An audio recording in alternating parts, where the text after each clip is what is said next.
It's late afternoon and your cat is curled up on the windowsill, same as always. Tail wrapped around their body, eyes half closed, soaking in the last bit of sun. You almost walk past without a second look, because why wouldn't you? They look completely fine. But look a little closer. The curl is tighter than usual. The tail is wrapped a little harder. And when you reach out to scratch their favorite spot, they flinch. Just slightly. Then settle right back into that same still, quiet position, like nothing happened. If you've ever second-guessed yourself over something that small, wondering if you're overreacting, or if you're just not paying close enough attention, that doesn't make you a bad cat owner, it makes you the kind of owner who notices. And cats need that, because they are experts at hiding exactly what you're trying to catch. Most people assume pain looks the same in a cat as it does in a dog or a person. Limping, crying out, an obvious wound. But cats evolved as both predator and prey. In the wild, showing pain makes you a target. So your cat's instinct isn't to show you they're hurting. It's to hide it as completely as possible, sometimes right up until the moment it's serious. If you clicked on this because you've had that nagging feeling that something's a little off with your cat, this video is exactly for you. I'm going to walk you through 6 real specific signs, plus the exact moment a sign becomes a call the vet right now situation. Hi everyone, I'm the vet guy, your go-to pet care specialist. I spend my time studying exactly this kind of thing, the small, quiet signals. Research has consistently found that cats mask pain far more effectively than dogs do. By the time it's obvious, it's often been building for a while. So grab a notebook because we're doing a full breakdown. If this is useful, hit subscribe now because I put out videos like this every week. Sign number 1, the tight curl. Have you ever noticed your cat curled up, but it looks tense? Not that loose, melted, half-asleep loaf shape, but tighter, smaller, like they're trying to take up less space. Usually a curled cat means sleepy, but here's the reveal. A cat guarding a painful area, a sore joint, an aching belly, will pull themselves into a tighter posture to protect it. I call this the guarding curl. Once you know it, you'll start noticing the difference between relaxed curled and defensive curled quickly. Observe from a few feet away. Watch whether the muscles along their back and shoulders look tense or loose. A relaxed cat will shift and resettle. If you touch them and they growl or bite, don't scold them. That's pain talking, not attitude, and pushing it can make them associate your hands with pain. Sign number 2, grooming changes. When's the last time you actually looked at the back half of your cat's coat? Grooming takes real physical effort, stretching, twisting, reaching awkward angles, and it's one of the first things a cat quietly drops when something hurts.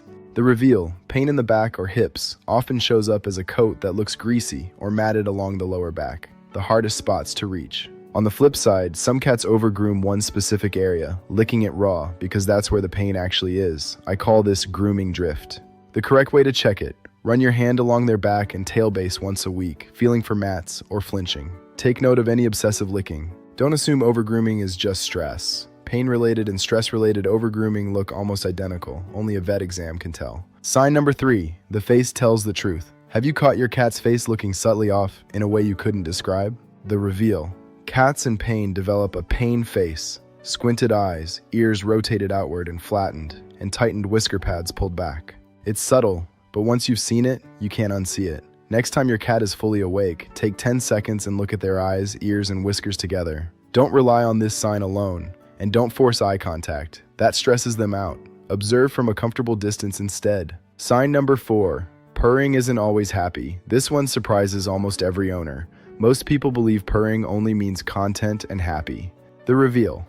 Purring is a self-soothing mechanism. Cats use it in pain and distress. Some research suggests the frequency helps promote healing. I separate these into a comfort purr, loose body, slow blinking, and a pain purr, where the body is tense or they're hiding in an odd spot.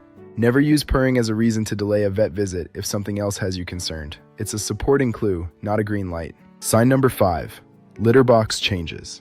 Have you noticed your cat spending longer in the box lately or going back 2 or 3 times? Straining frequent small trips or avoiding the box can point to pain, joint pain that makes crouching uncomfortable, or pain with urination. Once a day, watch one full litter box visit. Look for hesitation getting in or out and whether they seem to finish comfortably. Listen closely.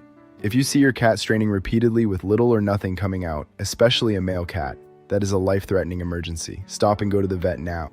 Last one, quiet withdrawal.